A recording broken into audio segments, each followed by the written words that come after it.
call the work session of the trustees for October 4th, 2021. I would like to start with the Pledge of Allegiance. Pledge of Allegiance Allegiance to the flag flag, United United States of America, and to the to the republic republic which which stands stands one one nation, under under God, indivisible, with liberty and justice for all. Okay, well, the Secretary Treasurer, please call the roll. President Eric Schultz, Present. Secretary Treasurer Scott M. Horowitz, I'm clearly here. Trustee Edward J. Warner Jr., Present. Trustee William Pell IV, I'm here. Trustee Ann Welker. Here. Mr. President, we have a quorum. Okay, great.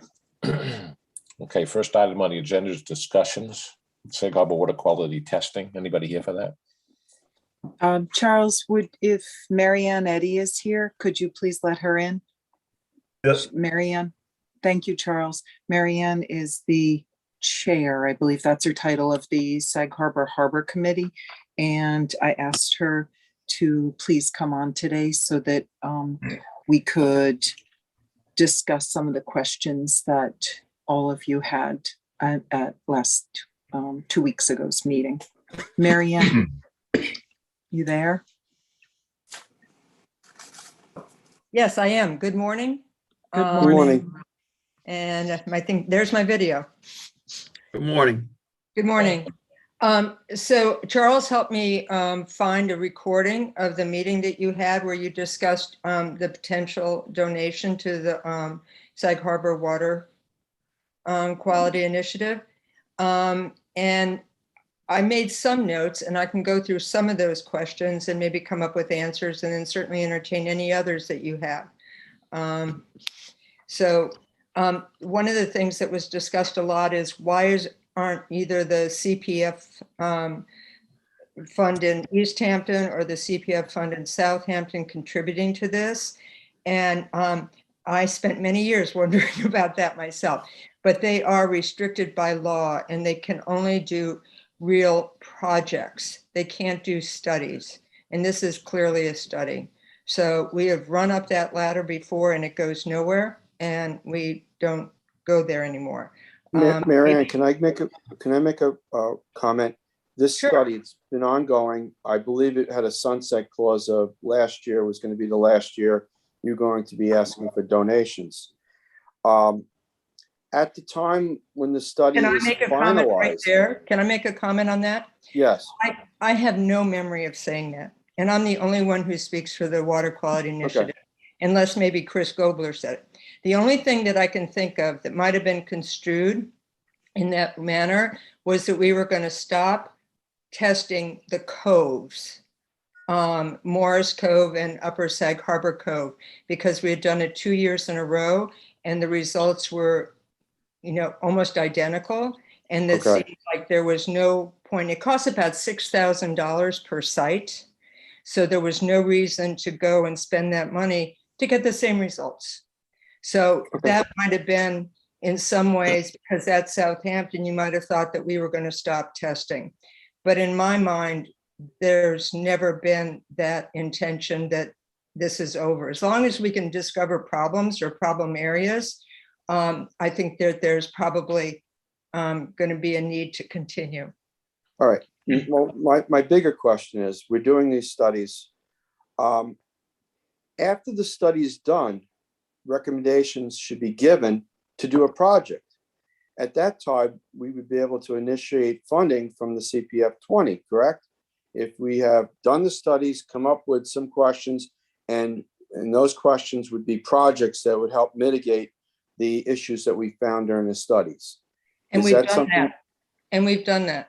And we've Okay. gotten, in combination, we've gotten in the neighborhood of $500,000 combination from East Hampton and Southampton CPF funds to do Okay. the engineering studies for the expansion of the sewer system, which could go a very long way towards controlling the nitrogen pollution. So That's my answer to my question. I Right. wanted to know where you were taking us with these studies. Right. Because on the time on the board, I've done multiple studies and we just got papers to look at. And at the end of the study, there might be some recommendations, but to have an action plan at that point is where we should be. So Right. this is what I wanted to hear. Thank you. And also, I mean, there's the problem of the septic systems, but there's also nitrogen fertilizer contamination and pollution. So with funding from the Sag Harbor Partnership, we put together a very smart little flyer. And at first we thought we could put these in the tax bill envelopes, and then we found out that that's illegal.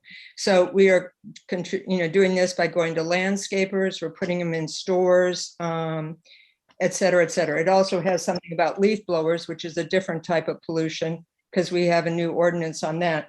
But it talks about be careful with your fertilizer and why that's important. And it's got a little. Have you delivered any of them to the trustee's office or the town clerk's office in Town Hall or in Hampton Bays for the people in the western part of the town to take on these same initiatives? We have No. some in our office. But I You will don't- by the end of the week. Okay. Good idea. Okay. So another question that I heard come up was the Water Quality Protection Fund. I don't know what that is, but I'm always eager to hear of a potential new source. And I will check that out. I don't know who has the purse strings, what kind of board that is. If The it's town board has the purse strings. the- The board has the purse strings. That's the CPF fund, Marianne. Oh, well. No, there's a separate fund. There's another fund. There's Well, another Southend- water quality. That Southend- is, that is money that is collected for people who have fines against them, who've been pleaded guilty in court. And there's a environmental surcharge that's put on those fines, and the town board is in charge of releasing those. I think Well- they're paying for water quality testing in the western part of the town.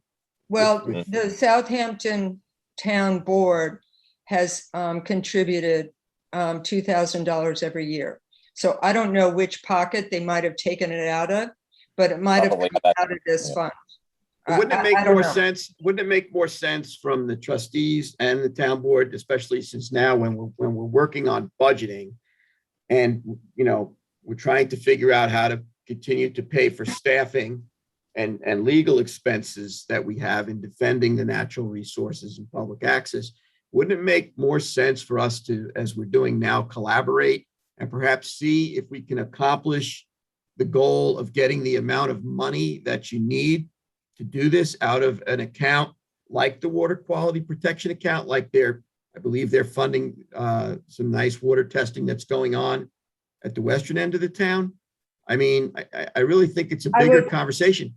I would love to work with you and collaborate on you being successful in what it is that you're trying to accomplish.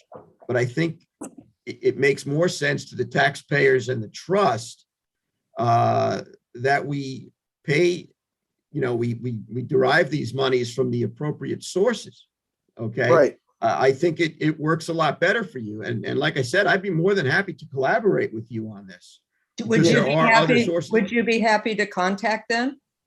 Well, we're gonna have a Absolutely. meeting with the supervisor tomorrow. Scott and I are We'll- gonna have a meeting with the supervisor so we can bring it up. I'd be more than happy to work with you on that and have the conversation. I think that, you have to pay the proper expenses out of the proper funds. And at the end of the day, the taxpayers win, the environment wins, and folks like you can carry on with the good work that you do.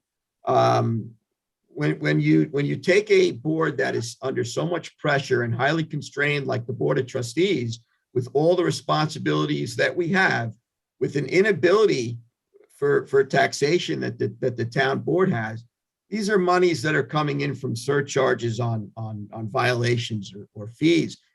When there are violations or fees to trustees' regulations, the trustees don't even get the benefit of that violation revenue. So, I'd like to see you be successful in what it is that you're doing. And I think that if we work together in collaboration and, make a determination of we need X number of dollars and collectively work on getting a good, sustainable source of funds that works, I'd be more than happy to work with you on it. I agree with you, Scott, because the revenue that's incurred from this fund we never see a dime of it, and some of it are violations on the trust property. So it would make sense that if we could pull from that pool of money and give it back to these projects and not take out of our funds, it would be the appropriate place to take it from. Marianne, I'd love to work with you on it. Marianne, the funding that you're asking for is for this past summer or the 2022 season? Oh, no, it's for the fund, the work that we've done already. And we've collected enough money to pay for the testing.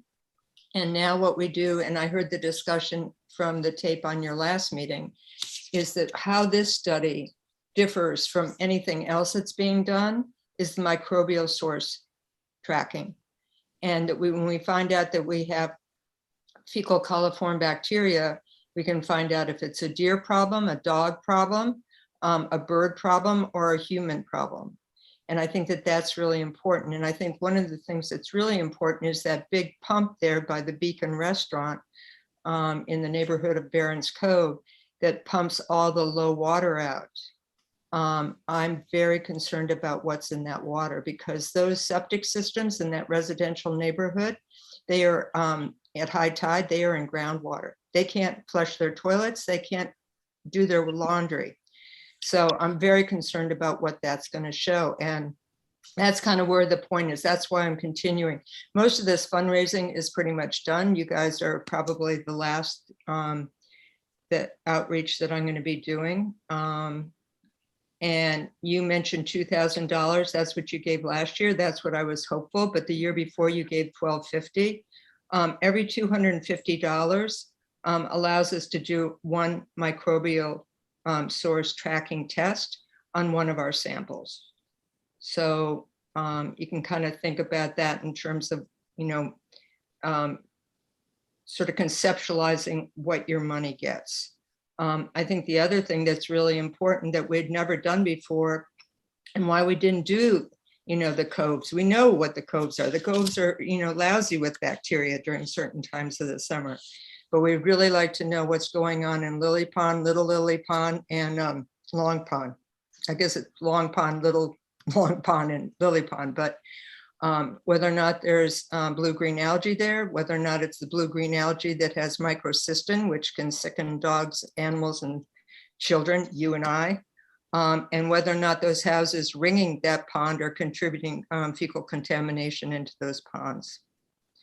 So those are, I think, the big headlines in terms of what we're doing that's different and that would be actionable. I think, I can complain about to DPW here about a lot of things and I get no sympathy. So being able to not just say like this water is going untreated right into the bays and it's, but the answer is something like, well, but it's not in people's basements. Okay, that's the holy grail, that the water is not in people's basements. So being able to go to the Board of Trustees in Sag Harbor Village and say, okay, it's not in people's basements, but this is what we are dumping into the bay, depending on what the results are. Maybe it's going to be polypure clean water, but I have my suspicions. So if you're dumping potentially polluted water, discharging it into the, the surface waters of the bay, which are shellfish growing areas, it's unacceptable for everybody. You have to come up with a better plan. Exactly right.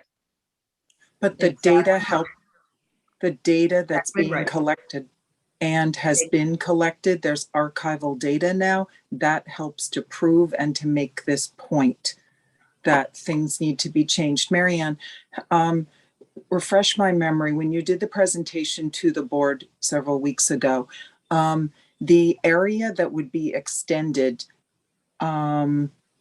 if the sewage treatment plant is extended, where would that, it would connect Main Street and then to the west, right? Specifically in the neighborhood that's now being affected and is impacting the cove, right? Through that pump out.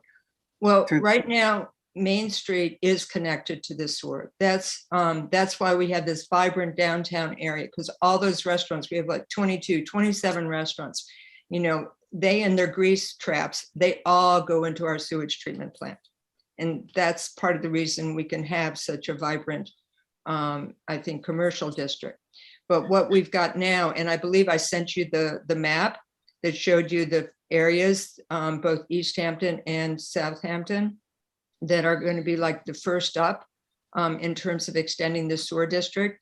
And yes, it goes along the sewer. It does not go all the way to Redwood, but it goes along that area that is closer into town, closer to the sewage treatment plant.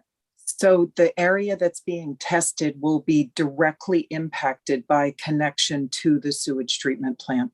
So Yes, it's important to have a continuing source of data in order to prove the effectiveness of the connection to the sewage treatment plant. I don't think Great to have a 2,000, baseline. Mhm. I don't think $2,000 is too much to ask to continue this important, critical water testing.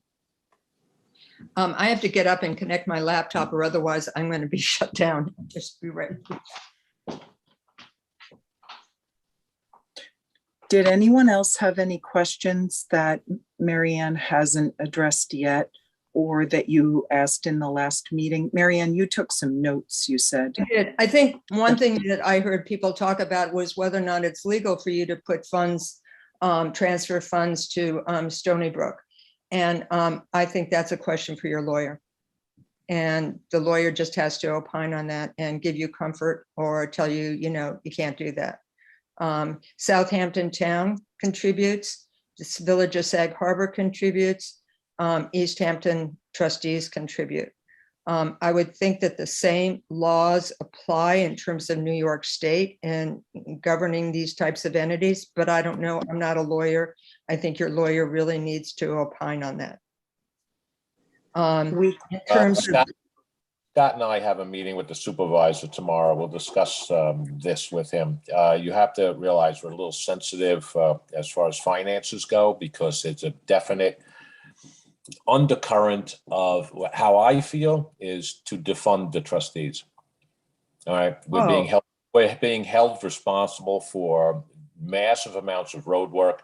The town board doesn't back us up in lawsuits that we have to spend money on. We have to have separate lawyers doing some other jobs, and we're being pulled in every direction with no control of our destiny, no tax line, nothing. We rely totally on the town board, and we get basically no help from the town board. And I think that the public should know this and should start speaking up, because we have 3 guys to maintain 26,000 acres of our properties, to pull all the buoys in, to do all the work, to clean up the messes, everything. 3 guys. Okay. It's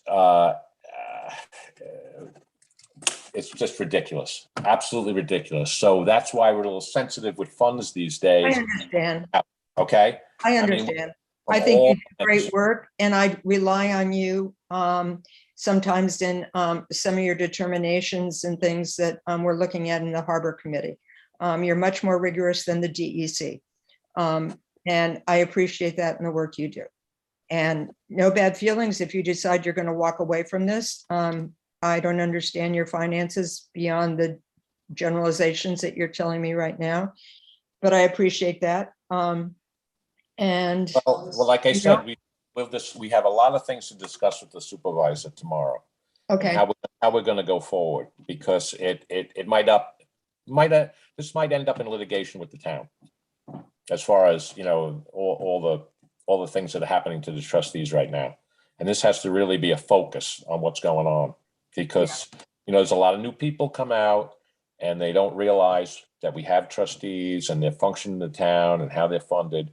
And it's just, you know, as Scott will tell you also, it's just a constant battle all the time, whether it's HR or the comptroller's office, and multiple resolutions to get, you know, the help, a decent wage. I mean, it's just Well, crazy. that's why, Very frustrating. that's why I would be more than happy to take your energy, and I applaud your energy and your passion for what it is that you want to do and work with you, collaborate with you on getting the funding so that it's sustainable out of the right place. You know, it's difficult when you sit in the role that I've sat in for some time now as a secretary treasurer of the trustees, and trying to keep the ship in the channel when you're looking out at all the targets on the radar, and you're looking at all the reefs that you have ahead of you, and trying to figure out, you know, how do we best navigate to discharge our responsibility to make sure that we always have public access to the beaches and that the natural resources are always protected, when the track record among other people that are supposed to also be collaborating with us is not so reliable. Right. Okay. And it's a big responsibility. You know, it's serious business. It's not a club. It's not a hobby. It's serious business. And it's a mission. You know, I became a grandfather this year, and I've been here for over 50 years, and I care about it all. And I want to lock it all down for the generations. I care about the water quality that you're talking about. I care that we have sustainable shellfish harvest.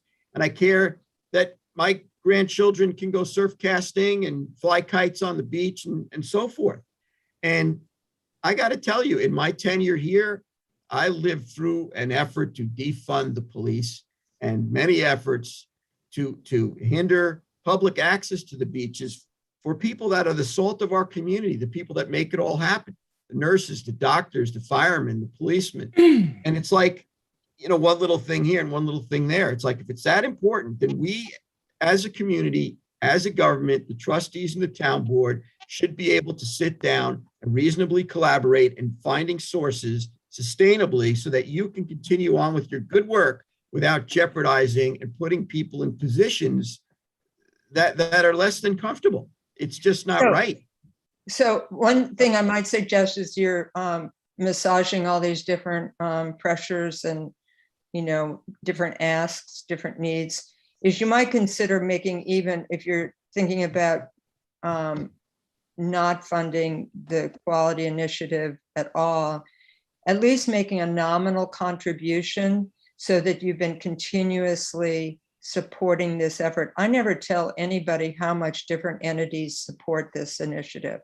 All it is it's a list of people who. Right, but everything we do is of public record, and everything we do is dot I and cross T. And I think at the end of the day, we want to see you. I mean, I would like to see you all be successful. I would like to see it all work out. But I think we need to do it the right way. And as a President, you know, Schultz had pointed out, you know, we're scheduled to have some conversations and collaborate on some issues. And, you know, I'm as accessible as can be. Feel free to call me at any point in time.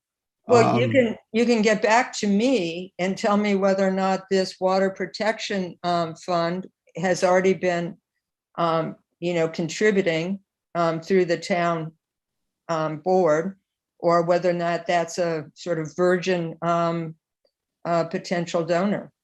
Yes, the controller will be at this meeting also tomorrow, so he'll have it on the tip of his fingertips. Okay, that would be good to know. So I would feel a lot more comfortable after talking to the supervisor of where we're going and what direction we're going in. Okay. Marianne, Yes, Ann. sorry, Eric. Just thank you so much for your time and your effort in getting onto this meeting and addressing the questions of the board. And also thank you for your work over multiple years in bringing together many differing entities and individuals in order to make this testing possible. The amount of work that you've done starting 5-6 years ago to bring collaborative action and efforts in this water testing is so commendable. And the importance of continuing this testing and paying for what's already been done this past season and keeping the trustees involved in this is so important. So thank you ever so much for your work. All right. Well, thank you for everything that you all do too. I am aware of at least a small fraction of what you do. So thank you. And let me know if I need to put out a hand to the Water Quality Protection Fund. Thank you. Okay, Bye. thanks. Thank you, Marion. Bye. Okay, general permit applications for determination, Stephen Wax of 38 Basket Neck Lane in West Hampton Beach. 38 Basket Neck is in Remsenburg.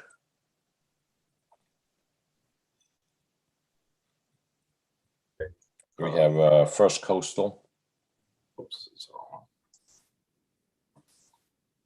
so we had talked about this one. I don't know if First Coastal's on, but we talked about this one last work Right. session or work session before. Right. What you guys wanted to do was just take off the little float extension that they asked for, because it doesn't comply with your 2 float regulation. So Right. they did remove that little float that they have. So it's just the boat lift, no treated materials. Okay, so if everybody's okay, we'll move this forward. Okay, Yes. all right. Okay, and this area is a boat lift area. Joel and Jody Berger, 1 Tanner's Neck Lane, West Hampton. That's West Hampton Land Planning Services. I don't know if Lori Wiltshire is on or not, or someone from her office.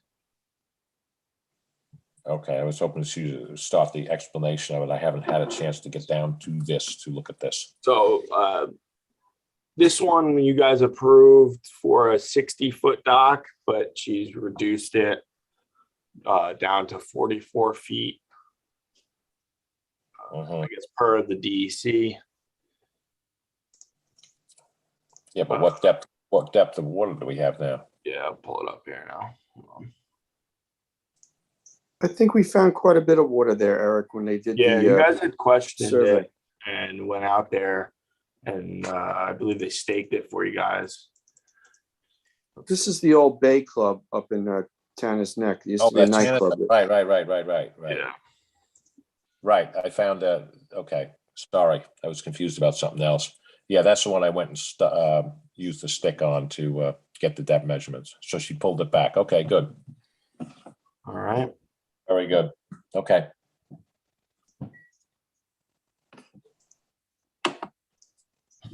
All right, so we can move that forward then.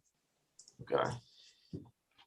And Scott's next with Brothers Real Estate. Sorry about that. It's ringing all over the place here. I got Brothers Real Estate Ventures. Is Gina from DKR Shores on? Emergency dredge, maintenance dredge, existing boat basin to -4, 170 cubic yards. Private bond remain on site, dewatered in the dike and regraded. Installation of a brush jetty on town-owned bottomlands. Brush jetty must be maintained. Brush jetties not maintained, they don't work. And there's references to former permits. Is Gina on? Yes, Scott, I have one quick question. Is there any county dredging projects that are anywhere in that area? Because brush jetties, tire jetties, the county are completely not in favor of it. I'm pretty sure the answer is no, but I just Yeah, I want was to put it gonna on say, record. we could only No, I don't wish, think, you know, I'm here. My video's not working though. Gina, you Hey, gotta work Gina. on that video. I know. Hopefully by Your the IT 1 o'clock department. time. You need You're to call IT. I know. You know, that's IT's in the shower. a great subject Trustee Warner brought up because, you know, there's been a lot of call for assistance from the county dredge for creeks to the western part of Wait, Shinnecock. I didn't hear the question, Scott. It was Go back to asking what if you there were was talking about. if there was any Suffolk County dredging projects in the area where you're going to put the brush jetty. The brush jetty runs the risk of putting debris that gets caught in cutter heads right, of the dredges and creating Doesn't look things. like it. Let me just back up really quick. When I did this original approval back in 2017, and then renewed it again in 18, and then it had expired because the work was never actually done. Back in 17, in response to getting this application, you as a board requested a brush jetty be maintained. That was agreeable, and I added that to the project conditions. Keep in mind the project was never done. That's a long story. If you want me to remove the brush jetty, I would be perfectly fine with that. That was requested by your board. No, I'm it's just fine. putting I it on the think, record. I think you're putting the cart before the horse here right now, Gina. There's no plans, to my knowledge, of any county dredge going anywhere near that area. Dredge No. spoil issues are a problem. People at the western part of Shinnecock, Penniman's, Weesick Creek, Smith's Creek, the channels in general, people are constantly wanting there to be dredge activity. But it just doesn't seem that it's anywhere in the near future. Would you agree with that, Ed? Yes. Yeah, I think you're right. It's not So anywhere near there. the brush jetty, I don't see as an issue relative to jamming up anybody's cutter head over there. I would Okay. only add that you just have to make sure, and I know it's difficult, but the best results you get from brush jetties is the diligent maintenance of the brush jetty. Okay. So that it serves its intended purpose. They do work. You just Right, have to right. really be on it, and I know it's hard because, we get these storms and you get ice and it's a constant battle with the brush jetties. But if you can keep them nicely packed tight and maintained, they work well. Right, Okay. like over at Hampton Point. You guys have them over there and they do work rather well. Right. But Gina, Okay, how many so- cubic yards are going to be removed out of this potential dredging? I have set, it's going to be, what did I have? 1754. I think I had, on the last permitting. Yes, 1754. She's got it clearly spelled out on her cover roughly. sheet. And that's rough. I'm actually going to be coming before the board, coming up, because I would like them to also redo their bulkhead, because it's not in the greatest shape. So I told Norman that he can't go as close to the bulkhead with the dredging as we would like to right now. So there's going to be another phase coming up. And that will be the bulkhead reconstruction. But right now, there's no boats being able to come in and out of this marina. It was unusable pretty much all summer. Like I said, it was a long story that this work wasn't done because testing wasn't paid for. And that's the reason. So basically, I'm working pro bono to finish this and fix the situation that was dropped by another party. Okay. All right, well, I don't have any issue with the project itself, so I don't know if anybody fine else with on it. the board. Simple Oh, project. I just wanted to put it on the record that there's no county dredging projects. Right. I'm familiar with the area. I Right. actually did a review of this project when I first became on the board back in 2006, 2007. It never was done. So now there's, years later, they're revisiting it. I'm glad you did put that on the Situation. record. Yeah, good. it absolutely. County should do a lot more dredging and unfortunately, the town doesn't have their funding like they used to do their own dredging in certain places, and that's unfortunate. But that's a whole nother. Mm-hmm. Priorities, Whole nother. priorities. Yeah, absolutely. So, but on another note, I did have to go back to the DEC. This was all retested. I sent James the new testing samples. So they should be in your file. If you don't have them, let me know. Project was also noticed in the paper last week, and I expect the DEC permit to be forthcoming in the next couple days, actually, which comes Okay. up right into dredging season. Perfect. Yay. Hey. Okay, anybody else got anything more for Gina on this project? No, I'm fine with it. Nope. Thank you, Agina. Thank you so much. So this can. Hopefully I'll see you at 1 with the video working. This can move. You better call IT. Bye. Next one I have is Melissa Schnapp, Revocable Trust, 12 Port Elizabeth Drive, Hampton Bays. Dynamic Legal Services. I don't think Kevin can make it. No, you can't. You put the drawing up. So Yeah. there's drawing. I'm not sure. I cannot tell you what the scale is. You can see an overview drawing, off to the side there, and I see the 25 feet, but I cannot tell you based on this drawing what the scale is of those steps. And I'm not sure about the railing Uh-huh. height. So I Well, think he has that to I'd love to. he has to put a legend on there to indicate the scale. I think I'd like to see if I could meet him down there at some point in time. Why don't you have him put a stake out as far as, how far it's gonna go out?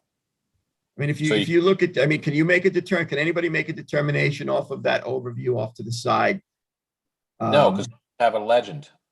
Yeah, I can't make a determination on, I don't, and I don't know, I know the board generally with railings, tries to minimize railings, for various reasons. I'm a little confused, Scott. This stairway, there's a pair of access steps for pass and repass, and then there's a little short dock that basically goes to nowheres. So what is the reason for the short dock? I mean, because even at high tide, you're not going to have more than 6 or 8 inches of water there. I know, think- it seems like a little bit of an excessive structure for just accessing To the me- water. To I think me, this is- a 4x4 platform to steps down would be the appropriate thing to place there. You have this, we don't know how far it is going out either. That's another thing. Is it 30 feet like you're saying? So It's got 25 feet, and then you see the overview that you're looking at the same thing I'm yeah, looking at catwalk. Yeah. off to the right, Yes. but there's no scale. So So I think he just did it according to your blue book, it states that if you can't meet the appreciable water depth, you have to bring it back to 25 feet and stairs. So I think that's where he's coming from. But, without him on here to talk to you about it. Well, Where I is mean, what's the depth of the water at the end of those stairs? at low tide and high tide? There's no Yeah, there's There's no, no No tide indication. demarcation, right? if it's only a couple of inches, then it's really not needed. I don't think we need to have we needed really the applicant's detail. agent here with, to answer these questions. He's not available right now, and there's no scale. Okay. So All right, so table it. it's got to go, it's got to be on hold so he can answer these questions. Okay, All right. This has been around for a while. It's a tough area because there's limited water there. yeah, Okay. okay. All right, Next one that I have is Susan Kurland, 23 Bayside Avenue, East Quogue. This one has been around. Is The one any with the rock? representative from First Coastal on board? the one with the rocks, what they wanted to put up against the bulkhead?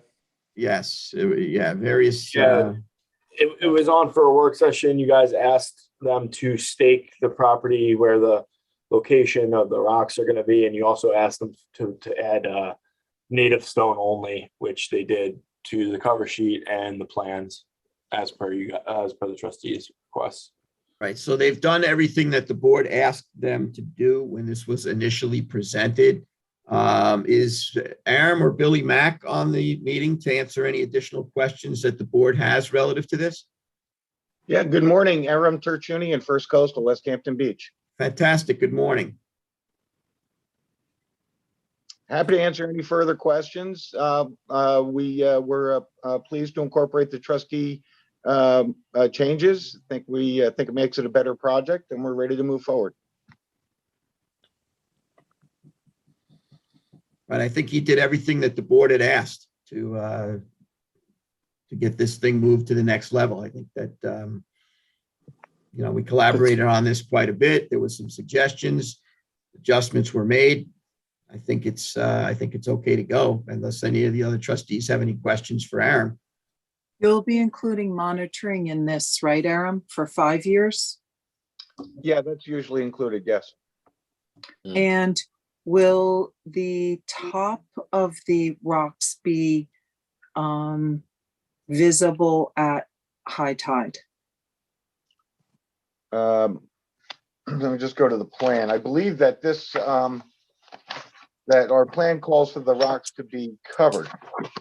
Yeah, the rocks will be covered and planted with beach grass. If, I believe that shows on the cross section.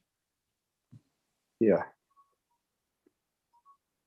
Okay, Yep. and then is there intertidal area as well? No, this No. project does So not this contain is- any plan. Okay, so it's a misnomer because it states on the cover sheet that it's a living shoreline, but in fact, it's a revetment against a bulkhead. Right, and the living shoreline aspect is the sand and the beach grass that's placed on top. Okay, thank you for the clarification. Okay. Yeah, it's a nice little beach. I know that area very well. Project will work okay.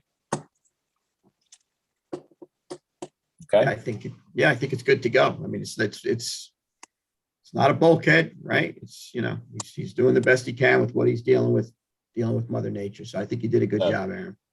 Thank Well, you. the best part about it is it's not a straight vertical bulkhead. It's somewhat pitched up to lessen the wave energy. And it's not a straight line. It has somewhat of undulation in it. So it basically mimics a natural shoreline, which is a good thing. yep, Move it's it. good. I think you should advance it. Okay. So Ed's next then. Thank you, Thank you. Aaron.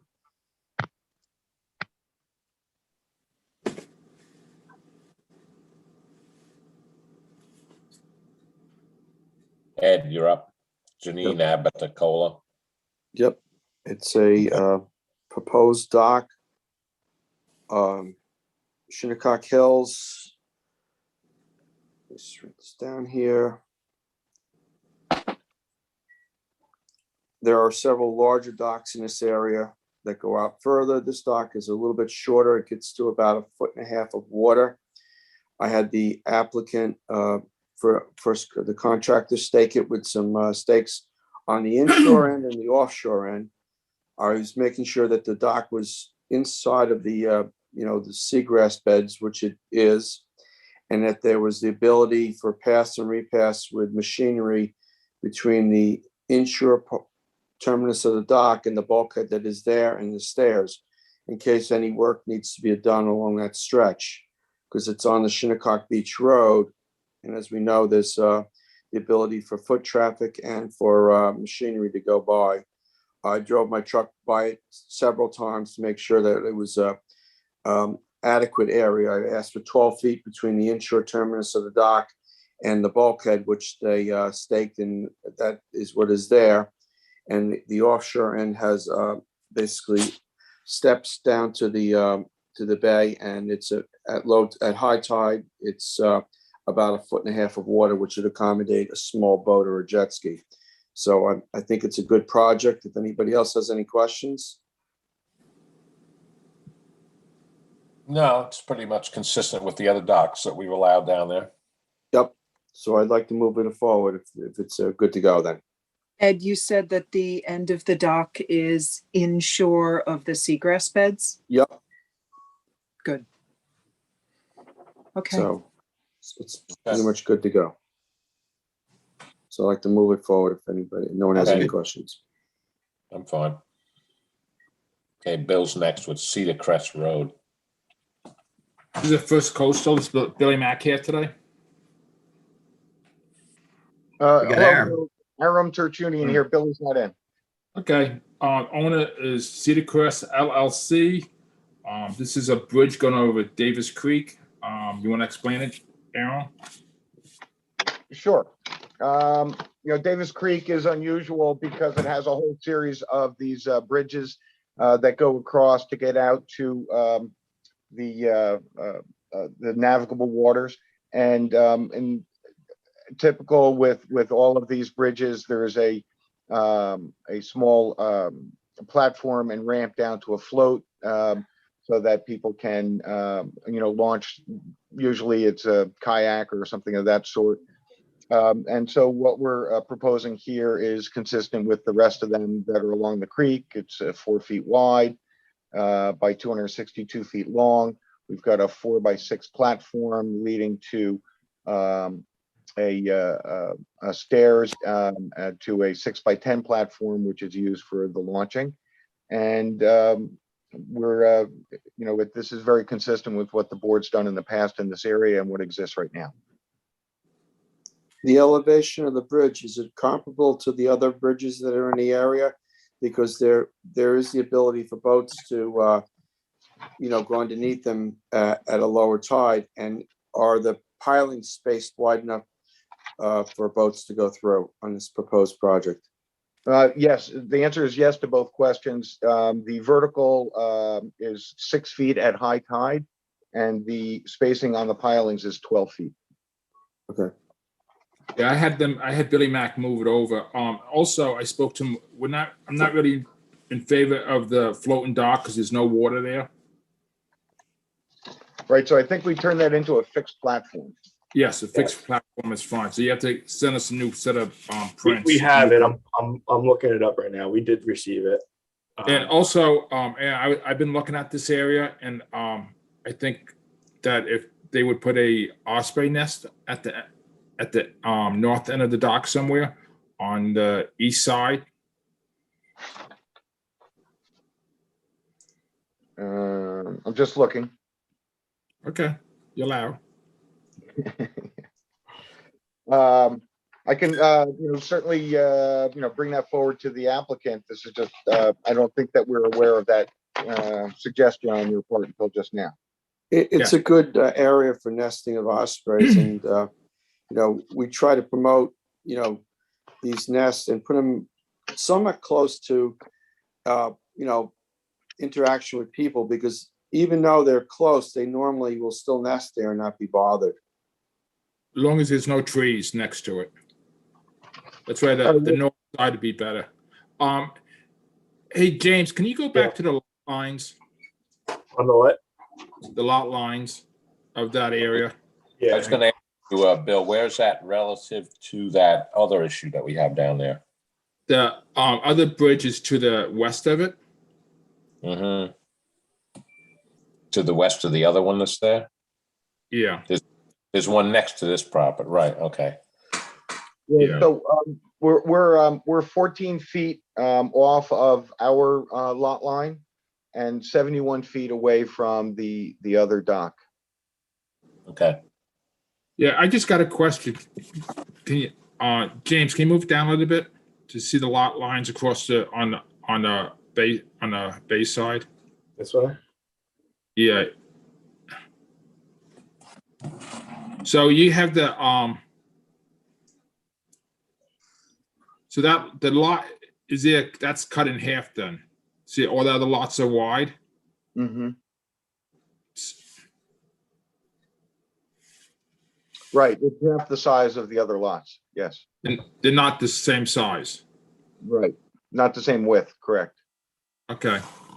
Is Sean on? Sean, you there? Yes, I am on here. Is this the same property as that you sent an email about? I'm not sure, actually. The individual who's spoken to the board has been emailing me. I'm not sure if it's this property or the one to the south of it. I'd certainly invite them to speak at public portion if there is an issue with it. I was under the impression it was this lot, with the public access issue. However, I cannot confirm that right now. The property owner from the last session who spoke, he lives at 35 Cedar Crest Road, if that helps you. He filed a FOIL request, so that's the reason why Stephanie had a question for it, and I made a copy of the request. Right, I do believe this is the bridge he was discussing, but I'm not sure. And if anything at all, the remedy would be the trustees making it right to pass and repass, as there is a permit condition. But from what I understood, he holds a private easement. This may be a civil enforcement matter for him to take up with the zoning. Hey, Sean. Mhm. I spoke to the guy. He said that the land behind him has easement over his bridge. There's one lot has easement over his bridge. Okay, the other lots don't. And I told him it was a civil matter. Okay, I don't think we really should be talking about it right now, because the main concern is this bridge and make sure it's off the property lines far enough. Sure, yeah, the trustees don't have to take a position. You certainly want to include, like I said, your easement of pass and repass for the shoreline. They may want to consult an attorney, that's up to them. But that's not for this board, that's for a court.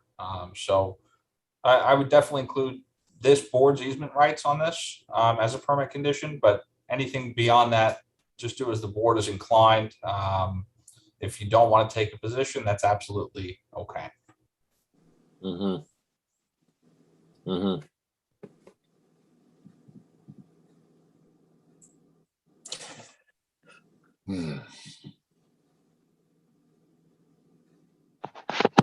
Well, does the dock conform to the Blue Book standards, in your opinion, Bill?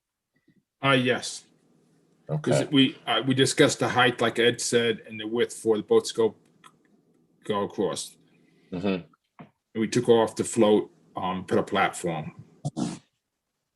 And it's solely going to be on his property, right? So that's why I well, asked at the property lines across the way, because it's a smaller lot than what his property is. Right, I guess they, who owns the lot on the other side there? On the beach, James, you can go over to the beach, right? Now, he owns that one, right? Who owns the okay. easterly one? Yeah, who owns the east one? Next one over. The next one over. Yeah, that one. That's where the new dock's going. Is it? Oh. So, okay, so So go back. So what is this bridge over here then? Which one? I can't see where you're pointing at. Where the cursor is. That's the existing bridge, isn't it? Yeah, go to the west. You want the little dock there? No. Okay, the one we're talking about is to the guy who's just applying for the permit is to the east of the bridge. Okay.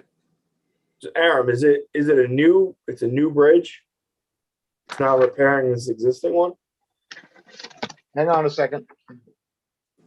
Yeah, I'm confused because it's one lot on the landward side of the, That's what confusing me too, Ed. and then there's two lots on the seaward side of, Right. Davis Right. Creek. Right. Mm-hmm. Is that one of those lots owned from another one of those subdivision properties? Upland of this house, does that have permission or an easement to go across the house? I'm confused here, Billy. Yeah, that's why I am too. Yeah, we have to clarify this because we don't want to get involved creating Well, something. Aram's on. Aram is Yeah, looking. Yeah, I mean, So this is the construction of a new bridge and platform. I think that we're basically, it doesn't say reconstruction in our paperwork. can you Property already overlay? has one on there. I'm just looking at the survey. Give me one moment. Bill, That- can we have barely the be on proposed survey. project overlaid on this map? The lot line map? Aram, if you look at the tax map number for the Okay. property, Yes, there are two lots. There's a flag lot on the water and then there's one behind it. Which one is applying for the dock? Looks like there's a right-of-way easement that goes to this dock that's there Right. now. If you go Right. southerly, which is separate of the property with the house on it. So the dock that's there is the dock for the house that's on the road, and then what's being applied for is a dock for the house on the water, on the creek, right, Aaron? Correct, that's what, yeah. That's right. So there would be there'd be two docks on this property. No, I don't think so. No, there's a I right of way and It's does got- I think this- deeded right of way. Yeah, there's a think the deeded lot, right of way. I think the lot line over is off on this, because if you Yeah. looked at the survey, the existing bridge looks like it's about 4 feet off the guy's lot line on the survey. Okay, Yeah, it's a deeded easement that comes from south, attaching to Okay. the bridge. Yeah. Across Davis Creek and then to the adjoining, the piece of property on the north side of Davis Creek. Yeah, so I Okay. think the lot line is, I mean, the tax GIS map- is, Well, yeah, I mean, that's why, we have to be careful with tax maps. They're not always accurate. I know, we know that about up in West Hampton, right? So like, this is one dock on one property. It's a new dock and it will meet all of the trustee blue book requirements. Yeah. Cool. what's the distance? What's the distance from the existing dock then? Remind me where it's going on the property? It's going to be 71 feet away from the existing dock and it's going to be 14 feet off the property line. Okay, and then how far is it from the property? Oh, it's far. Okay, Yeah, it's far. from the property to the east. So it's Yeah. not right next door. Okay, Exactly. Hey, James, Yeah. the property where the neighbor's property goes to on that small lot, This one? yeah, follow the bridge across the way. Who owns that property right there?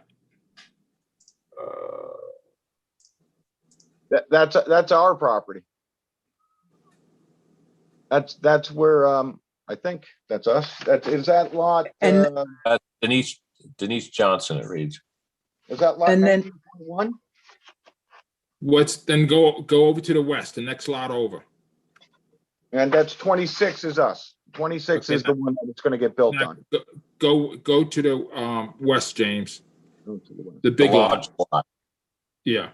Who owns that one? Baldwin? Yeah.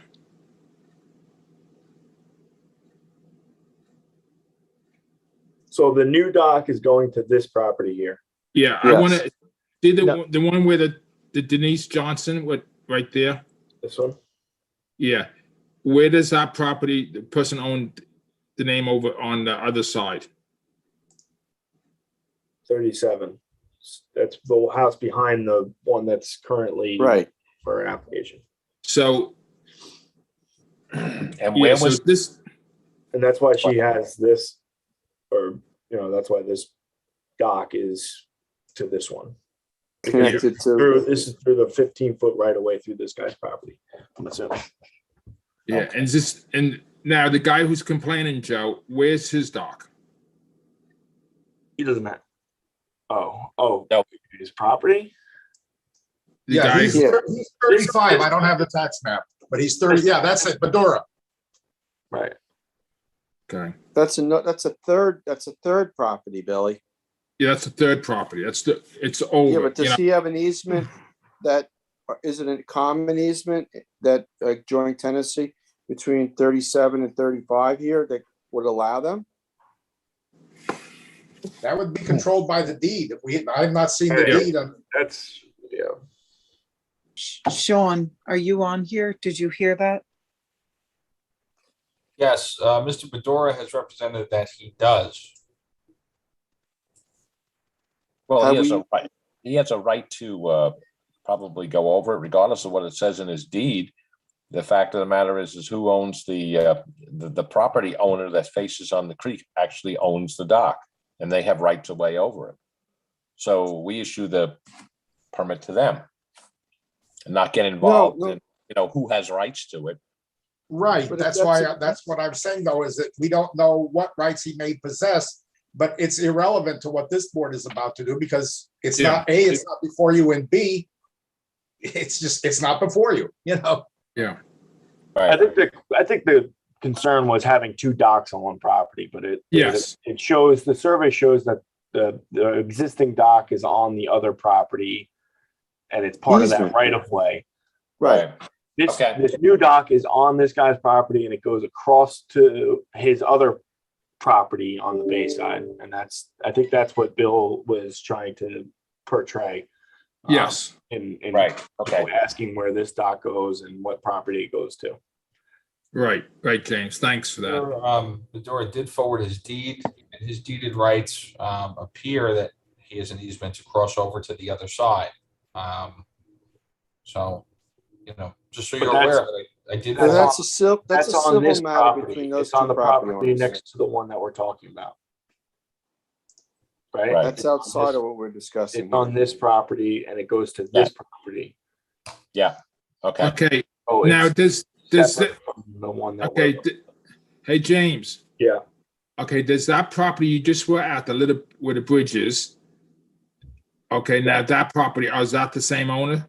That's the owner behind the one that's Right, in front of you right now.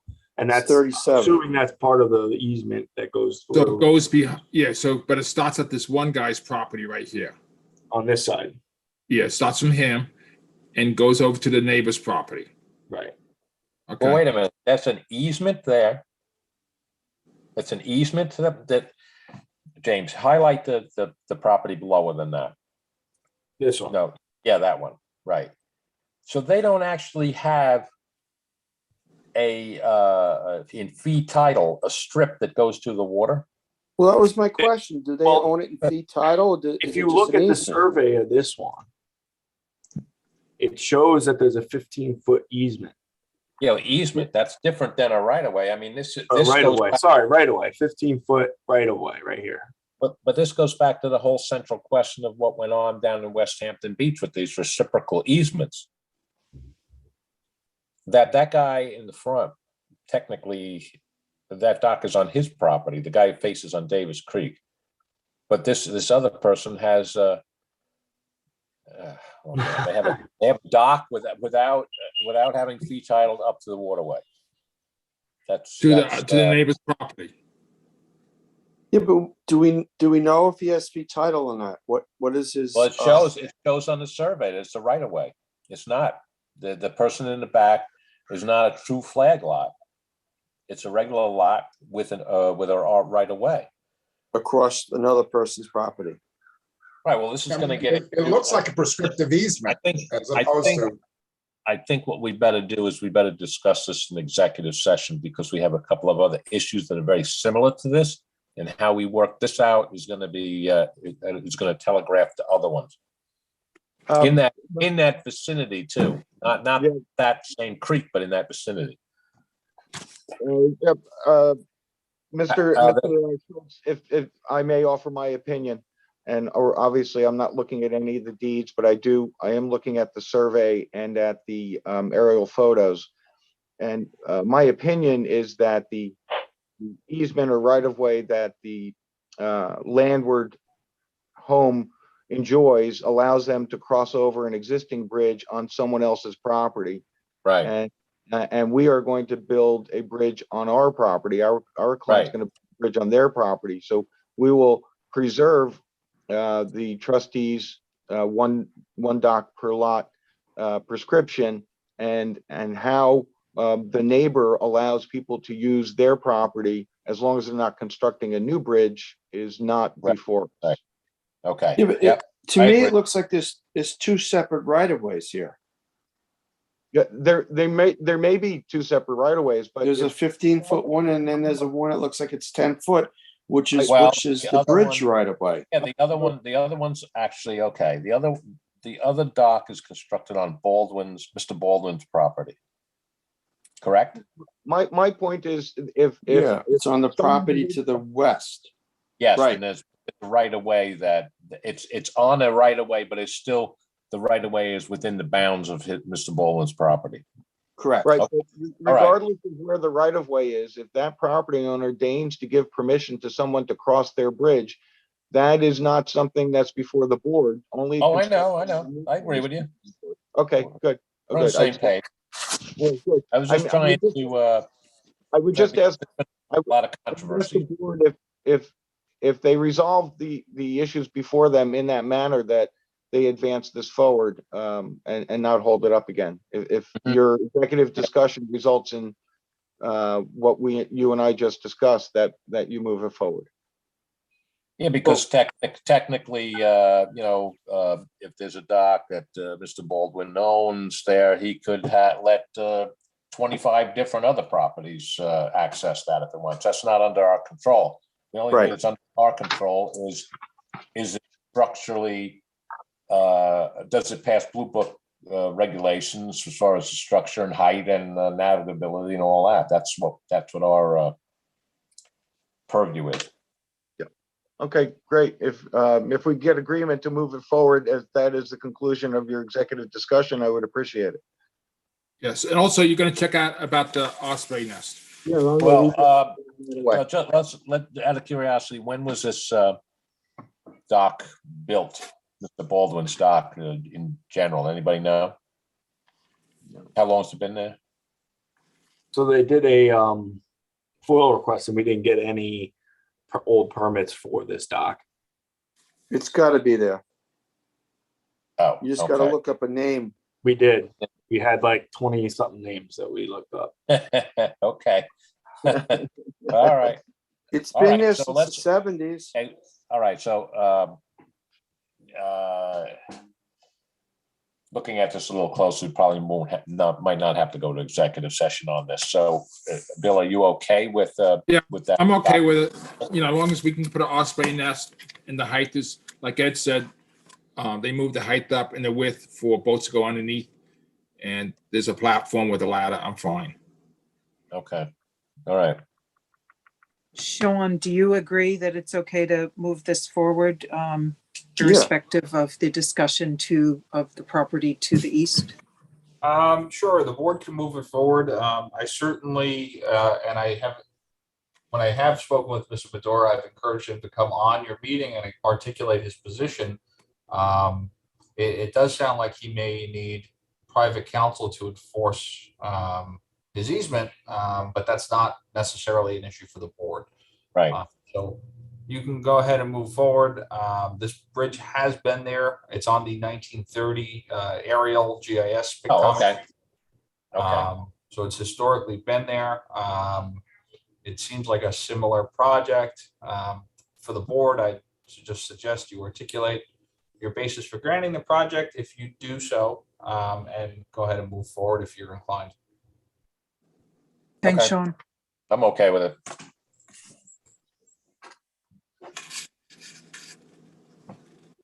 Thank you very much. What about everybody else? Any objections to it? I just have one further question. Would it be smart, environmentally to have him purchase some oysters and just lay them underneath the bridge? All this area is uncertified to harvest of shellfish. So all the oyster larvae would go out into North Sea Harbor and help filter the water up there. Sounds I great, mean, but I just don't see a provision in our blue book to accomplish that, is there? No, but I mean, we've asked with the Noyak Association, when they did dredging in Noyak Harbor, we asked them to, reseed the bottom and such like that. I think it would be something, just put a couple thousand oysters in there, because I know Billy did that with the Conscious Point Oyster Project. There was oysters all over that were laid there. Now that it's uncertified, they would not be, bothered at all, and it would just help clean the water. So It's a, Hey, Ed, it's, Ed, yes, in probably in the next month, I spoke to Mark Matthews from Conscious Point Hatchery. They're gonna donate us clams again and oysters and actually some bay scallops they've been growing. And we'd probably be planting some oysters up in that area and some Okay. All right, so we're already going to do that. That's all right. That's fine. I don't think we can impose restrictions on that anyway, like doing that. I know it's a noble thing, but I think that's not in our purview to do that. No, but we are gonna try to put some oysters up and there. Well, I would take Ed's suggestion when they get to that point where they're looking to place them, perhaps, utilize this as a considered area. Yeah. Yes. I'll get a hold of it. We might have to use a low boat. My new boat's a little bit too high to go underneath the bridge. The bottom the bottom is suitable there, Ed? Yes, there's been oysters in there for Yeah. generations. It's all Okay. hard bottom. Yep. And actually, there's still some oysters in the marsh there. Yep. I haven't been up there in about a year. The suggestion to put oysters there is not dissimilar from a request to install an osprey pole. They're both Right. I don't think excellent. that's a purview also. Yeah, I think you have to be careful on the permitting side of this to, you know, to try and stick to what the Blue Book regulations and guidelines are. Just, you know, in the interest of, you know, maintaining consistency in Right. how, you know, we handle this. That's all. Slippery slope. Okay. The next one is end consultant. Are they in today? Wait, so we're advancing that, right? Just to be Yes. clear. And, Yes. Yeah. and did we articulate the reason that we're comfortable with this? Because it's a single and separate lot and he's, you know, he has, it's in his rights to apply for his own dock. And it complies to Blue Book standards. Right. Back to consistency. Is that correct, Sean Cambridge? Yeah, whatever your basis is, that's what it is. I mean, is it in compliance with Blue Book standards? Yes. From what I can see, you know, what's described here in this little blurb, yes. There's no dock on the lot right now. Each person is allowed one dock per lot. So it's consistent. Great. Okay. Thank you. Next one is Melinda Hacken, 81 West Neck Point. It's end consultant. Are they here today? Yes. I'm here. Hi, Suzanne. Hi, guys. All right. You have video? I do. I see me. Do you not see me? No. There you are. I Yeah. do. Now I see you. Okay.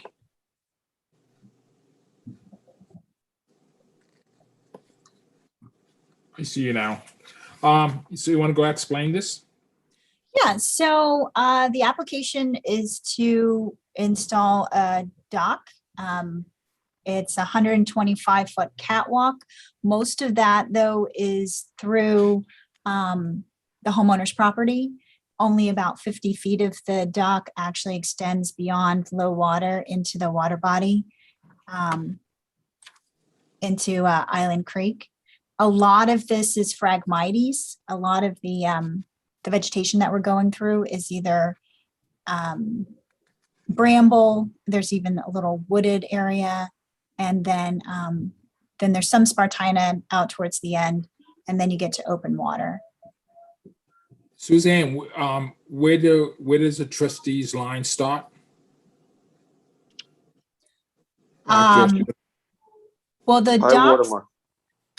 yeah, so the high water line is sort of, I don't know, I guess that's James' screen, sort of cutting through, right? Can you point it out, James, please? I just want to make a point. Can you see the high water line? It cuts through. Where the pass and repass steps are. Yes, right there. So basically, if you go to the down farther, how many of that is not in our walkways, not in our area? Let me see, I 60 can measure feet? it. I can measure it real quick on my paper copy here. That's not in your area. Yeah. 50 plus 30, so 80 feet. Okay, so you're basically, we're taking the 80 feet off this because that's not in our jurisdiction. And I want to make a point that we don't step in on other boards' jurisdictions like they do to us, okay? Do So they your have a- your jurisdiction wouldn't go all the way to the wetland line? I don't think so, right, Eric and Ed? If it's No, we attached, usually take to the high tide mark. Tide I mark. thought- Okay, so everything above high water, you would not take jurisdiction over that. I mean, traditionally you have. yeah, I know. traditionally, if we were permitting something, we would take the whole whole thing, Because was it's for attached. access to the water. right? I Yeah, thought we would take the whole piece. And we Okay. have the steps on the landward side, you just have the 5 steps that lead up to the catwalk. And that is the wetland line right there. is there any conservation easement or restriction on this property? Well, there's a non-disturbance buffer that was part of the, well, there's a scenic easement as part of the subdivision. And then there's a non-disturbance buffer as part of the conservation approval for the house. But that covenant would have allowed for a Access. 4-foot wide pathway through. Okay, well, so I'll be allowed to do that because we're having Right. trouble with them putting restriction on our 10-foot property. The last, we found out there was 3 pieces of property. They went in and put restriction on the part we take care of. So I just want to be very careful what we do here. Okay, well, we are allowed to put a catwalk through the buffer area. It's one of the conditions of agreeing to the buffer is that a catwalk would be permitted. Billy, Okay. when, Right. Bill, most times when I was first on the board, we would take jurisdiction Oh, yeah, from all of, the yeah, all water all the way up. Right. Realize- Unless it was in a village, that would Yeah. be a different Yeah. animal because and I used to do the same thing. I just want to make very careful where they'll, what's their new practice, Well, Well, we should maintain our consistent practices. I would like to Yes. maintain a consistency in this area and take jurisdiction of the whole She- 9 yards All right. right here. Right, and she's I'm fine with stating that Yeah, allows us to do this. yeah, I'm fine with that too, but I just want to make sure that, You want to put in the record. yeah. Yep. She's Well, done that. they've been putting restriction on other properties, which we take care of. Different issue.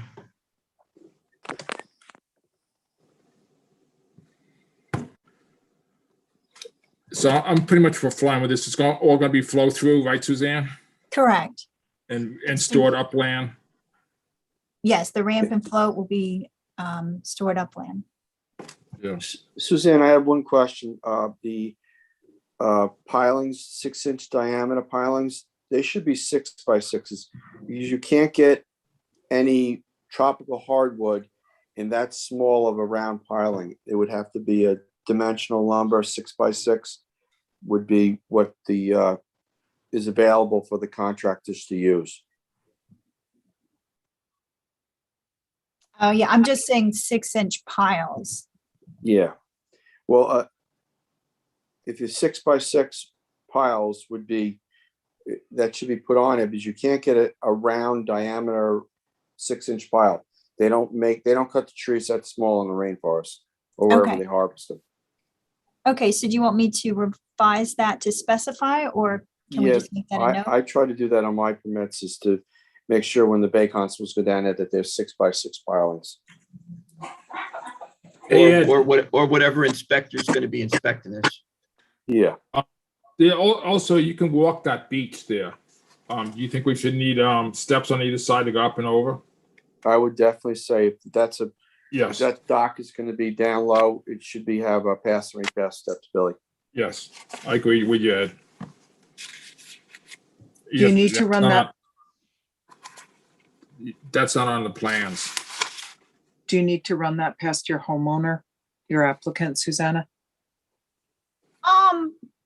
I think they'll agree to that. I guess I'm having trouble visualizing that. I guess when I was there, there wasn't a walkable beach there.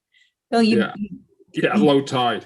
At low You tide, can, so- you can walk there because I walked there around when I was looking for clams and scallops. Okay, my- so. That's my winter playground. Okay, well, I'm sure you spend a lot of time in this area. I know it's near you. So I guess my only question is exactly where to put those steps. At the edge Usually of right the at the toe of the Phragmites. marsh. Yeah, toe of the marsh. Toe of the marsh. Okay. Yeah, I don't think there's an objection to that. That would just be 4-foot steps up and down on each side. And I wipe my feet when I walk up and over it. Oh, thank you. I'm sure that's greatly appreciated. Yeah, I don't see an issue with that. All right, thank you. So if you get those plans and then we can move it forward. Okay. I'll add those and get those to you as soon as I can. Does that, anyone else have any questions on this? I think she did a good job explaining it all. Could that be moved forward for today's meeting? No. Oh, that's the next- You are advancing it though, correct? Pending Yes. those plans. Okay, Yes. so I'll And get those Cover plans sheet then. as well Sure. to match that, the plans. That's too much of a stretch, Susanna, for our lack of staffing and workload. Because In the I old get the days- drawings done by 1 Yeah. o'clock. It can't be done. It's impossible. Nice try. There's no way. No way. Okay, In the old days, we could have done it. I know. Well, I've been It's too around much- since the old days. There's too Yeah. much pressure. There's too much pressure on this board and we haven't grown to the same percentage that the town and the responsibility has grown. And we gotta, We have 2 staffers out today, so I would say not. I'm not pushing it, guys. I appreciate everything Okay. that you do. And I'll make those revisions and get them on for the next meeting. Okay, Thank you, great. Susanna. All right. Okay, next. I have 2 applications for SGI Marinas LLC, one at 50 West Water Street in Village of Sag Harbor and one at 8 West Water Street, Village of Sag Harbor. They're both represented by Costello Marine.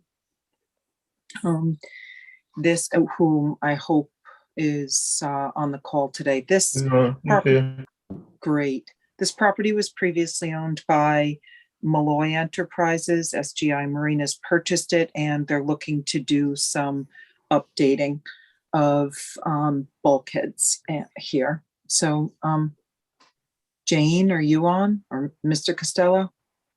Yeah, it's Jack, I'm on. Hey, Jack, do you want to describe this a little bit, please? Hey, Jack. What's going on? Hey, guys. There's just 4 sections of bulkhead that have never been replaced in years and years and years.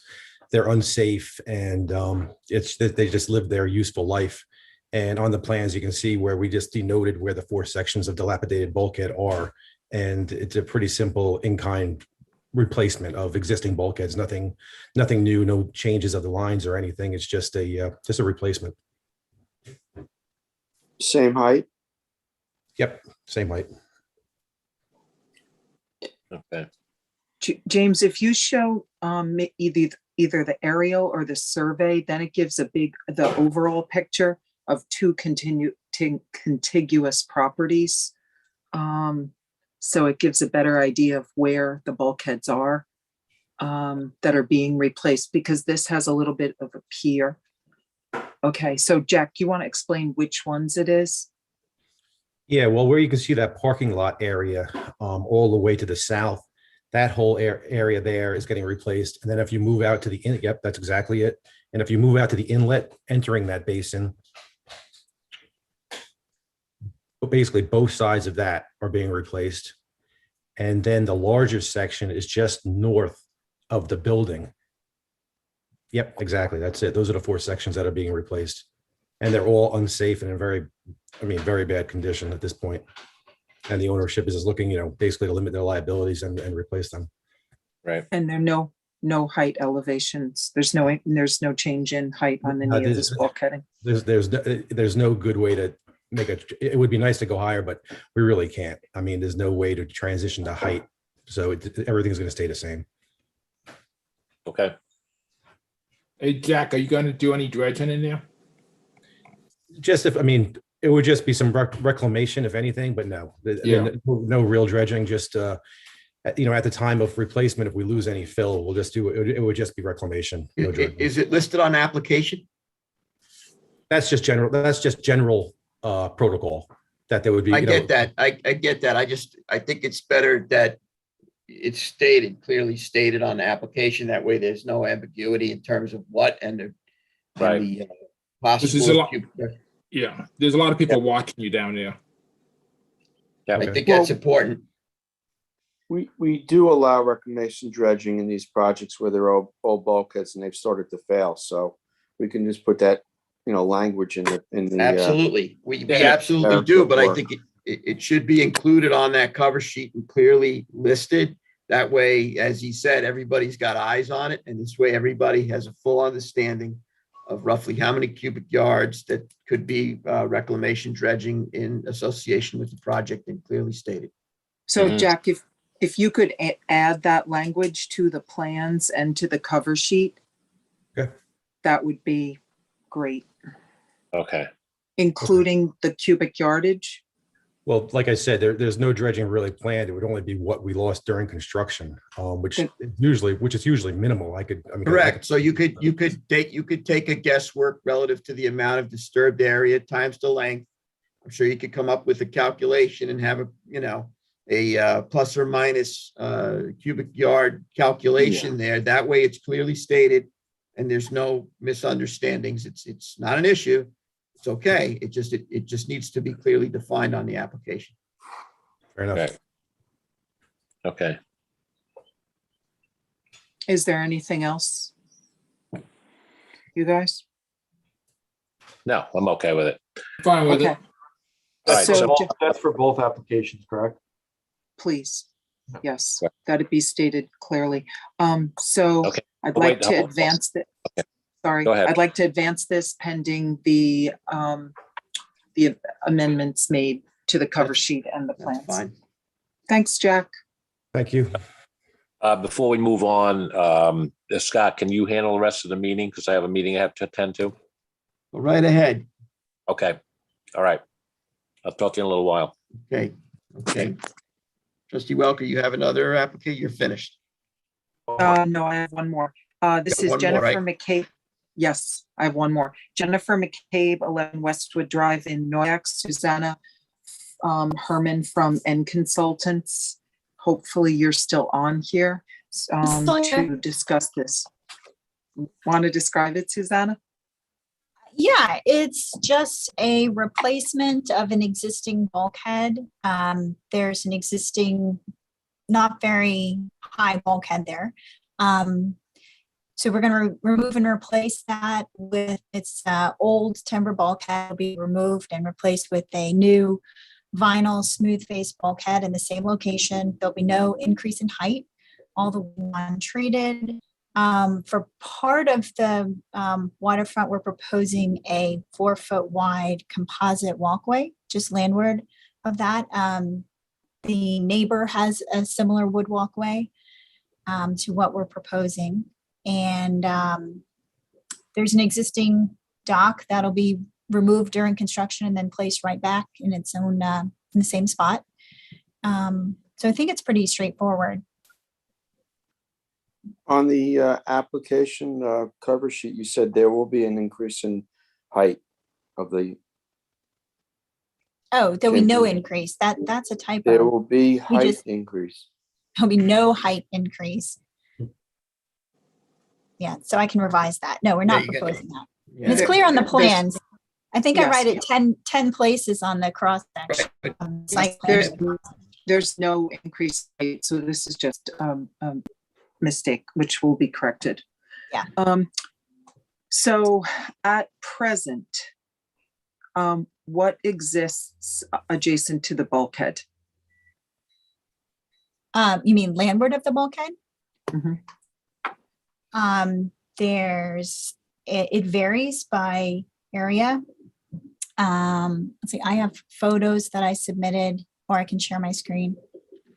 I have photos up on my. Okay. Yeah, that's where it joins the neighboring property. Mhm. That's in the lower corner. from there, you're looking from the dock back landward. Right, that's sort of the Looking center, going- yeah, the center portion of the property is lawn. Then there's some landscaping after you turn that corner. That's all non-native. There are a few trees on the northernmost section.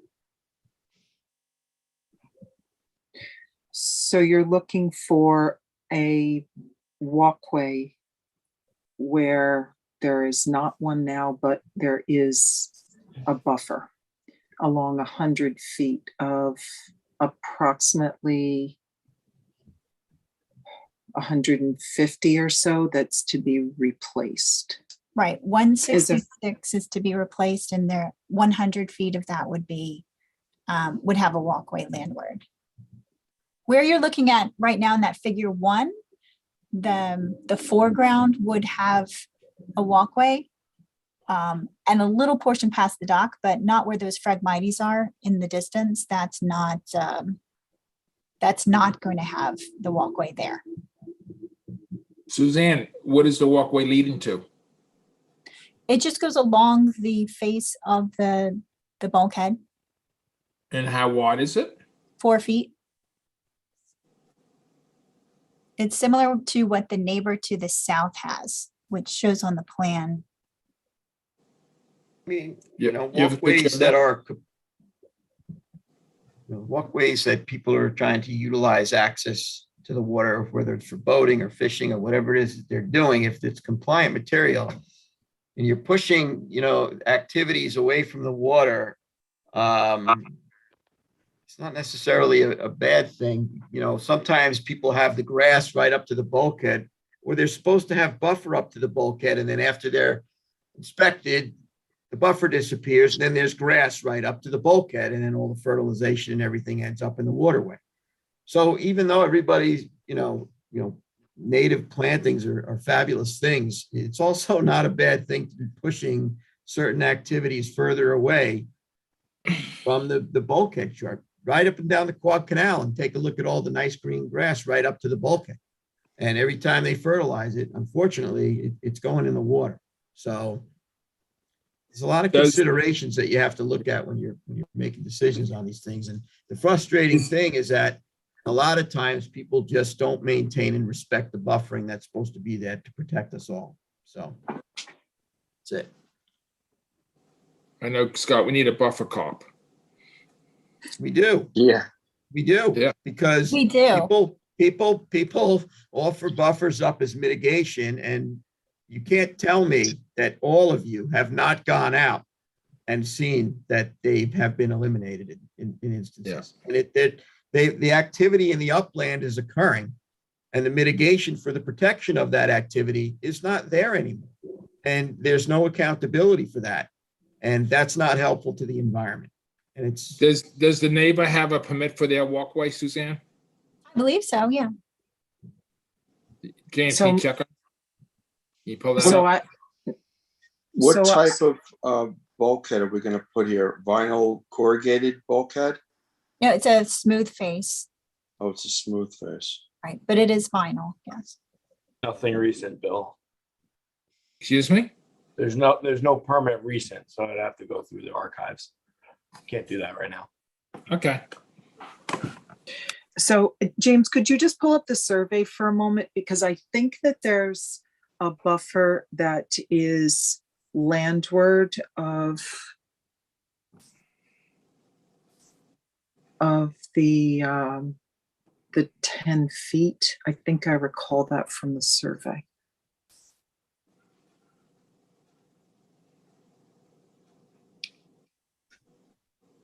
So there's a surface water quality buffer, Yeah, the harbor Of 30. committee probably puts it on there. right, of 35 to 40 feet. And this is Along not in the village, so it would not be the harbor committee. My really? guess, yeah, I've looked for that in all of the old documentation that I have. My guess is that it was from the subdivision, which was a long time ago, where, you know, records aren't always as well kept. It did show up on the survey. This is a new owner. The previous owner did not adhere to the 35-foot buffer. I don't know if they were even aware of it. But we are proposing as part of this application, 10 feet of buffer beyond the 4-foot wide walkway. And they're going to be going forward with the Conservation Board for work on the house within the next few months. We just want to get the bulkhead taken care of first before we move forward with the house. And when they do that, they're going to have to adhere to the 35-foot buffer, if not more, once we get through the Conservation Board process. So we are going to eventually have a larger buffer, but I know you're limited by your jurisdiction. So we are proposing 10 feet that would be revegetated in the short term. And then going forward, at least that 35 feet would be buffered. We appreciate that. My question would be, if there was any way to shrink the linear footage of the composite walkway along the bulkhead to perhaps 30% of the bulkhead on either side of the access to the floating dock, rather than having, and therefore increasing the bufferage, rather than having that whole strip walkway. I think that would probably be possible. In fact, some of that area has a couple of cedar trees, which we may want to avoid interfering with. So I can look at that. I mean, you take 100 feet and you cut it in half, you get 50 feet. And that's adequate amount of decking along the water to put a paddleboard, a dock box, and all of that stuff. I mean, the 100 feet I would just think is a little excessive for the walkway. I really do. Okay, so a total of 50 feet would be acceptable. I Okay. think, and then, yeah, I think that would be a good project. Then you'd be able to put a paddleboard or a couple paddleboards and a kayak there on top of there, or canoe. And then, you know, that would give you room to walk around and everything. I'll talk to the homeowner about exactly where they would want that and maybe take a look at where those trees are and avoid those. Yeah. But I think that is reasonable. Okay, that's great. So we'll hold this then, Susanna, while you have that Okay. conversation. That sounds good. I should have it back to you well in advance of the next meeting. Perfect. Great. Thank you so much. Oh, you're welcome. Thanks, Dan. Have a great day, guys. Okay, so that concludes the permit applications for determination. I think we have to move on to the waterfowl hunting location permit applications. Who has those?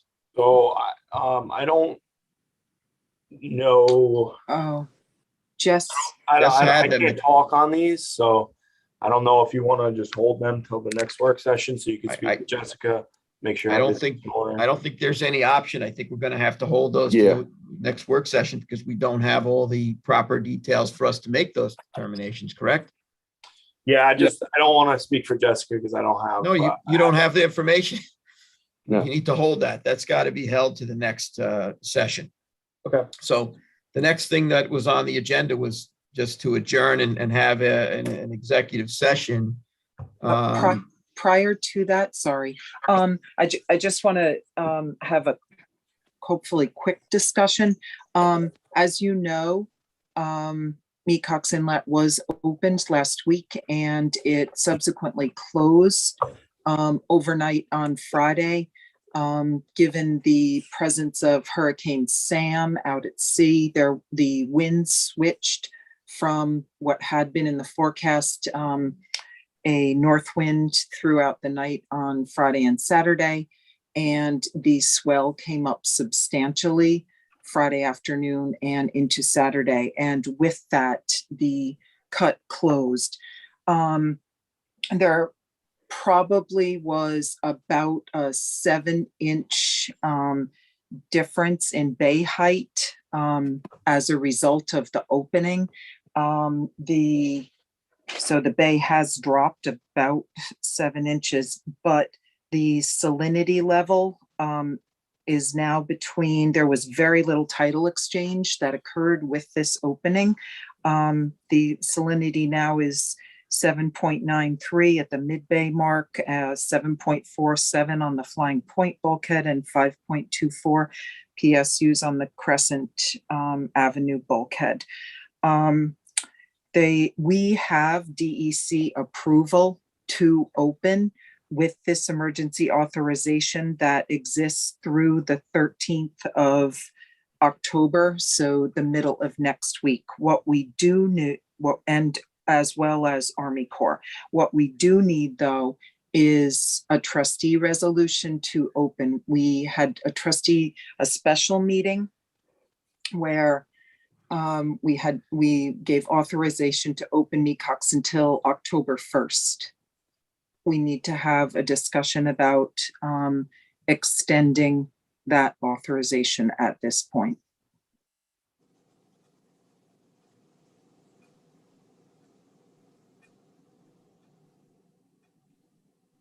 Are you guys okay with extending it? Would you like to put another date on it? I just think that it's extremely important that we do open at this point because it is within about an inch to 2 inches of the bay height at this point, is within an inch to 2 inches of the opening mark, and that's without the rain that's happening today and I believe tomorrow. I got an email this morning from a homeowner whose sump pumps are still working in their basement, and a text from a farmer who's saying the bay is still about a foot above normal and the water table has not yet begun to drain down to normal levels.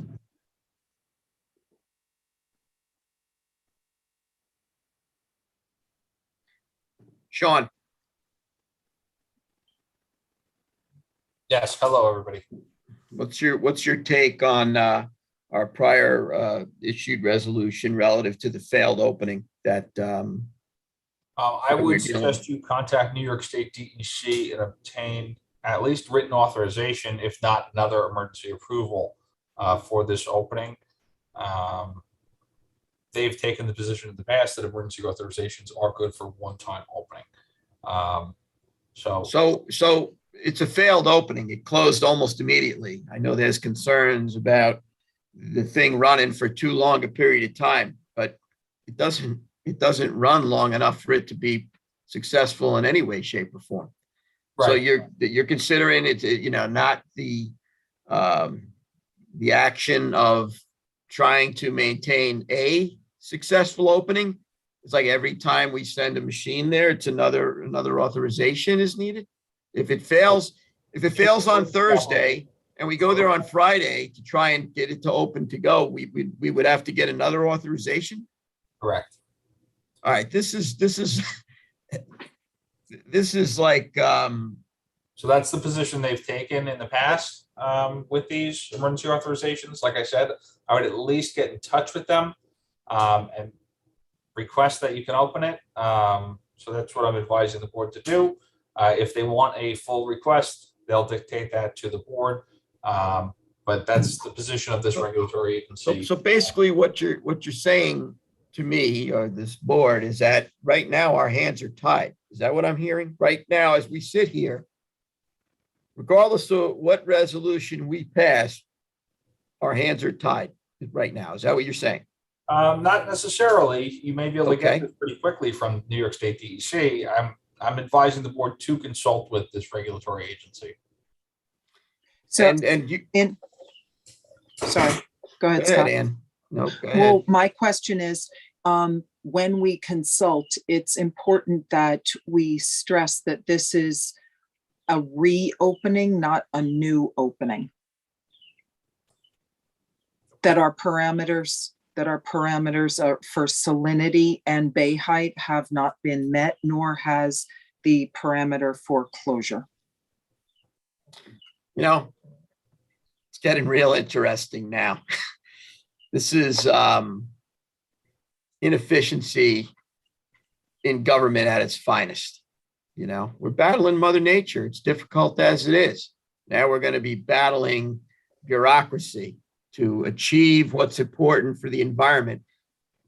And I got to tell you that I got an issue with this because as trustee of, I don't know how many filtering bivalves that there are in the Mecox Bay watershed and how much, life there is in that ecosystem that's placed in our hands, that, we're being encumbered in the ability for us to do our job on a common sense basis. And I think this has to stop. I don't see any of this helpful to anything. So Anything. I hear everything you're saying, Scott. However, to the point for today, we can absolutely contact DEC, Army Corps, and let them know about the failed opening and see what the path is forward. However, the trustee resolution that was approved at the special meeting was only good until October 1st. So DEC, Army Corps aside, we need a trustee resolution in order to open as well. Sean, can you opine on that? Yes, you need a resolution to document the actions of this board. Hey, Scott. Yes. That as a walk-on today, if you'd like. Scott, Yeah, Bill, I'm listening to you. maybe we just notify the DC that we're gonna do it. Don't give them an option of saying yes or no, that we have to give them a new application, ask them anything, just tell them. Because, I sit in a room with windows, you sit in a room with windows, they sit in a room with no windows. Well, That's I concur with what Trustee Welker is saying. I think if we're going to take any action at all, I think that we should do a walk-on resolution to justify the actions of this board from our own protocol. Yes. No, Eddie? I'm not going to ask permission to work on an authorized emergency authorization. Again, I made it very clear last time. If you want to open it up, we're going to open it up because the weather was not proper and there was an unforeseen forecast of a hurricane going by. These are the parameters that you can make management plans, you can make permits, but they're not accounted for. This inlet should have been cut 3 weeks ago when we had the opportunity to do it and to drain it without all these other forecast glitches. I just looked at the marine forecast, Friday, Saturday, Sunday, 5-6 foot seas. This, and it's north, east, southeast winds. We can go down there and cut this inlet. It's not going to run, guys. I'm going to tell you right now. I don't want to be a naysayer, but but you know what though? What I'm getting at is this. Okay, I'm not saying we run down there and we rip it open under adverse conditions that are going to set ourselves up for failure. But what I also don't think is helpful for this board is if we tie our own shoes together, because as soon as we stand up, we're going to trip. I quite frankly think that in the interest of what it is that you're saying, we should pass a resolution that allows this board to open this cut between now the first opportunity when the weather is conducive to open. Right, but between now and the end of this year, that when we get the proper window to have a successful opening, we don't encumber ourselves between now and the end of the year, so that when that weather window opens up, we collectively decide. I think to have to call another special session, we're going to encumber ourselves. We have enough encumbrances placed on by other regulatory authorities and people. I don't see encumbering ourselves. This is housekeeping for the board to take its actions. But I think this is a conversation we should have an executive mode with Stephen Stern before we take an action. Well, when you say take an action, is take an action meaning opening up the cut, or is take an action meaning passing a resolution that gives opening up the the cut? We can pass a resolution until we actually act on it. It's not going to be a problem. Right. So then Sean should prepare a walk-on resolution that allows us to take that action between now and the end of the year. Correct. When we get authorization from DEC to go forward. When we determine that the conditions are favorable, when we have a successful opening. We were pressured into it this time because I told you it was not going to work very long. And I did not know that there was going to be a hurricane, but I'm looking at the forecast for the remainder of this week going into the weekend. And it's probably no better than it was last week, and maybe even a little bit worse. So just giving everybody a heads up. Right, now I see Chesterfield. that. I see that. Chesterfield's is looking at it today, and we would move forward when it's prudent to do so, when there would be a successful opening. But in order to do that, we We need a need our resolution. own resolution. Right, there's three And- levels. There's your board, and- UCDC, and the U.S. Army Corps. So what's proposed is your board's level of authorization for later on today. I spoke with James this morning. He's able to put that resolution on for the afternoon meeting, if that's what the board is inclined to do. And then we have the other two levels. But you gotta walk that resolution on. I can't put that on for, That's fine, No, we can James. walk it on. Somebody Yeah, can prepare it, and then we can get out of our own way and then Yep. make a determination, as Trustee Warner is saying, when we're gonna have a successful opening. Anybody else want to opine on this? Any council want to jump in here? Billy, I think you can give us a little bit of overview, because you had a heck of a time with the Mecox when you had that area and issues just like this, correct? I would not open it, it looks like, like Ed said, not until next week. Right, but we could pass the resolution today and to just hold back on the action, but clear the deck of the resolution between now and the end of the year. That way, when we do get that sweet spot where we can have a successful opening, we're not encumbered by our own board. If I could just Lombardo. add something in support of what Scott said, you don't want to tie your shoelaces together and then just try to start to run the marathon. Whether you have a permit or whether you don't have a permit or you need a permit, the bottom line is the board would still have to vote a resolution to authorize the opening. Give yourself the maximum time that you can allow yourselves the flexibility, so you don't need to hustle up a special meeting to do it, and open when prudent, as Bill and Ed have pointed out. That's the most prudent course this board can take today. Correct. Let's walk a resolution on that clears our deck, and then let's get our heads together on doing what the right thing is for the environment and that whole watershed. Let's get the bureaucracy out of the way. Let's not do the same thing that these other regulatory authorities are doing to us. So James, it's possible for you to have a resolution prepared for this afternoon? you have to walk the resolution on. Oh, okay. I can't put it on. We'll walk it on. Okay, that's fine. Can you Sorry. pull out, can you pull out, The wordage. Or, yeah. can you That's just all I pull need. out the last wording? Give us the last resolution that we amended at the last general meeting. Start it from today's date, moving forward till the 31st of December. Reintroduce it, pass it, and then we'll go take our battle where our battle needs to go and not encumber ourselves. I'll send the last resolution to Ann. That way she can change the wording and present it to you. Okay, I'll forward it to the board before the meeting So you walk it on, you'll need a second, and then you'll need to adopt. Okay? this afternoon. Mhm. Yes. Okay, thank you. That was the one thing I we- needed to discuss prior We got- to executive session. We're Really? gonna open it without notifying the DEC, without their approval, because I don't think we need their approval or notify, like Right, I Ed said. think that's an executive conversation. Yeah, so Yes, best to have that conversation in executive. yes. please. Okay, we can do it. We can wait a few minutes. I did not receive a bridge call-in number for today. Okay, I believe I can, there. It's on the email, Bridge for, I could forward it to you, Sean. it's on. Yeah, somewhere. I'm gonna need the information also, please. Okay. So that being said, I think that we could make a motion to adjourn and go into executive session for the purpose of discussing potential litigation. I'll second that. All in favor? Aye. Bye.